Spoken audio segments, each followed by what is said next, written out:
राम राम राम राम राम राम राम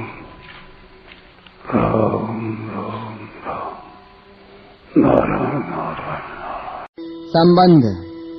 पूर्व श्लोक में वर्णित उत्तम पुरुष के साथ अपनी एकता बताकर अब साकार रूप से प्रकट भगवान श्री कृष्ण अपना अत्यंत गोपनीय रहस्य आगे के 18वें श्लोक में प्रकट करते हैं। यस्मात्क्षरमतीतोऽहम् माक्षरादपि चोत्तमः अतोऽस्मि लोके वेदे च प्रतितः पुरुषोत्तमः। मैं क्षर से अतीत हूँ और अक्षर से भी उत्तम हूँ, इसलिए लोक में और वेद में पुरुषोत्तम नाम से प्रसिद्ध हूँ। व्याख्या।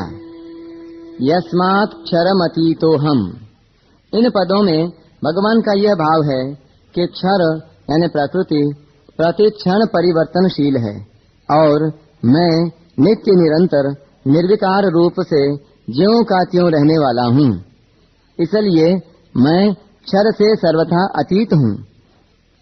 शरीर से पर यानी शरीर से व्यापक, शरीर से श्रेष्ठ, शरीर का प्रकाशक, शरीर से सबल और शरीर से सूक्ष्म इंद्रियां हैं।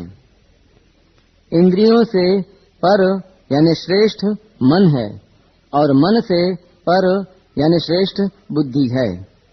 इस प्रकार एक दूसरे से पर होते हुए भी अर्थात एक दूसरे से श्रेष्ठ होते हुए भी शरीर, इंद्रियां, मन और बुद्धि एक ही जाति के जड़ हैं, परंतु परमात्म तत्व इनसे भी अत्यंत पर है, क्योंकि वह जड़ नहीं है, प्रत्युत चेतन है। अक्षरादपि चोत्तमः। यद्यपि परमात्मा का अंश होने के कारण जीवात्मा की यानी अक्षर की परमात्मा से तात्विक एकता है, तथापि यहाँ भगवान अपने को जीवात्मा से भी उत्तम बताते हैं। इसके कारण ये हैं, परमात्मा का अंश होने पर भी जीवात्मा क्षर के साथ अर्थात जड़ प्रकृति के साथ अपना संबंध मान लेता है और प्रकृति के गुणों से मोहित हो जाता है, जबकि परमात्मा प्रकृति से अतीत होने के कारण कभी मोहित नहीं होते। परमात्मा प्रकृति को अपने अधीन करके लोक में आते हैं और अवतार लेते हैं, जबकि जीवात्मा प्रकृति के वश में होकर लोक में आता है। परमात्मा सदैव निर्लिप्त रहते हैं, जबकि जीवात्मा को निर्लिप्त होने के लिए साधन करना पड़ता है। भगवान द्वारा अपने को क्षर से अतीत और अक्षर से उत्तम बताने से यह भाव भी प्रकट होता है कि क्षर और अक्षर दोनों में भिन्नता है। यदि उन दोनों में भिन्नता न होती तो भगवान अपने को या तो उन दोनों से ही अतीत बताते या दोनों से ही उत्तम बताते।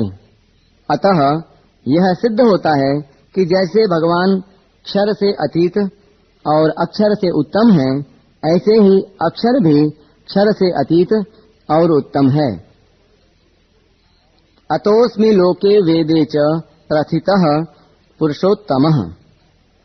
यहाँ लोके पद का अर्थ है पुराण, स्मृति आदि शास्त्र। शास्त्रों में भगवान पुरुषोत्तम नाम से प्रसिद्ध हैं। शुद्ध ज्ञान का नाम वेद है, जो अनादि है।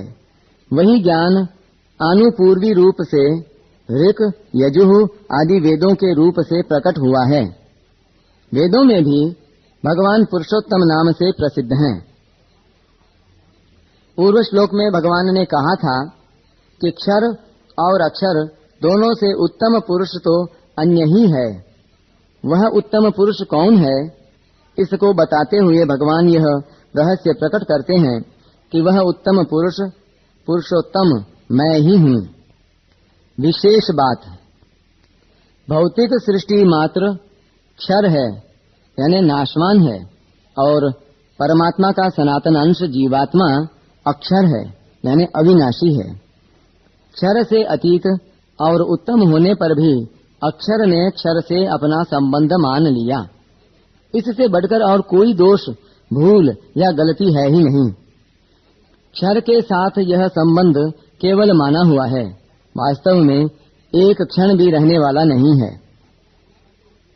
जैसे बाल्यावस्था से अब तक शरीर बिल्कुल बदल गया, फिर भी हम कहते हैं कि मैं वही हूँ। यह भी हम नहीं बता सकते कि अमुक दिन बाल्यावस्था खत्म हुई और युवावस्था शुरू हुई, कारण कि नदी के प्रवाह की तरह शरीर निरंतर ही बहता रहता है, जबकि अक्षर जीवात्मा नदी में स्थित शिला की तरह, यानी चट्टान की तरह सदा अचल और असंग रहता है। यदि अक्षर भी क्षर की तरह निरंतर परिवर्तनशील और नाशवान होता तो इसकी आफत मिट जाती, परंतु स्वयं अक्षर अपरिवर्तनशील और अविनाशी होते हुए भी निरंतर परिवर्तनशील और नाशवान क्षर को पकड़ लेता है, उसको अपना मान लेता है। होता यह है कि अक्षर क्षर को छोड़ता नहीं और अक्षर एक क्षण भी ठहरता नहीं। इस आफत को मिटाने का सुगम उपाय है क्षर यानी शरीर आदि को क्षर की अर्थात संसार की ही सेवा में लगा दिया जाए, उसको संसार रूपी वाटिका की खाद बना दी जाए। मनुष्य को शरीर आदि नाशवान पदार्थ अधिकार करने अथवा अपना मानने के लिए नहीं मिले हैं, प्रत्युत सेवा करने के लिए ही मिले हैं। इन पदार्थों के द्वारा दूसरों की सेवा करने की ही मनुष्य पर जिम्मेवारी है, अपना मानने की बिल्कुल जिम्मेवारी नहीं। 15वें अध्याय में भगवान ने पहले क्षर अर्थात संसार वृक्ष का वर्णन किया, फिर उसका छेदन करके परम पुरुष परमात्मा के शरण होने अर्थात संसार से अपनापन हटाकर एकमात्र परमात्मा को अपना मानने की प्रेरणा की। फिर अक्षर को यानी जीवात्मा को अपना सनातन अंश बताते हुए उसके स्वरूप का वर्णन किया। उसके बाद भगवान ने 12वें से 15वें श्लोक तक अपने प्रभाव का वर्णन करते हुए बताया कि सूर्य, चंद्र और अग्नि में मेरा ही तेज है। मैं ही पृथ्वी में प्रविष्ट होकर अपनी शक्ति से चराचर सब प्राणियों को धारण करता हूँ। मैं ही अमृतमय चंद्र के रूप से संपूर्ण वनस्पतियों को पुष्ट करता हूँ।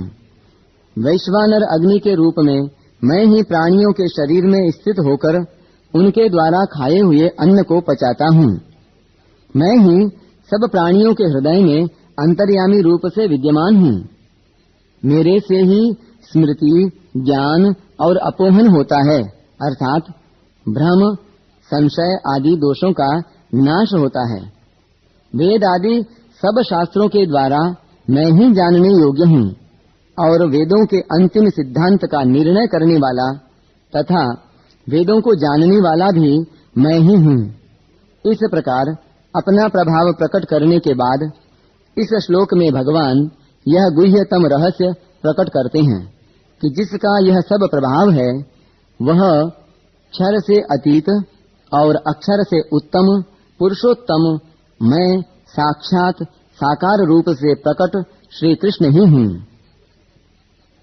भगवान श्री कृष्ण ने अर्जुन पर बहुत विशेष कृपा करके ही अपने रहस्य की बात अपने मुख से प्रकट की है। जैसे कोई पिता अपने पुत्र के सामने अपनी गुप्त संपत्ति प्रकट कर दे अथवा कोई आदमी किसी भूले भटके मनुष्य को अपना परिचय दे दे कि जिसके लिए तू भटक रहा है वह मैं ही हूँ और तेरे सामने बैठा हूँ। परिशिष्ट भाव अपनी अलौकिकता की तरफ दृष्टि कराने के लिए यहाँ भगवान ने यस्मात् पद दिया है। अक्षरादपि चोत्तमः। अक्षर शब्द जीवात्मा के लिए भी आता है और ब्रह्म के लिए भी।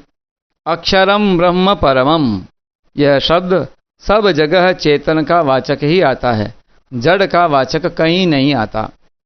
क्षर और अक्षर की स्वतंत्र सत्ता नहीं है, पर परमात्मा की स्वतंत्र सत्ता है।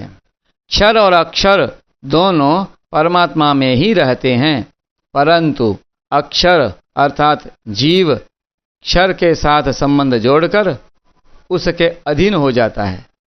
ययेदम धार्यते जगत। परमात्मा स्वतः असंग रहते हैं, वे क्षर के अधीन नहीं होते। यस्मात् क्षरमतीतो हम।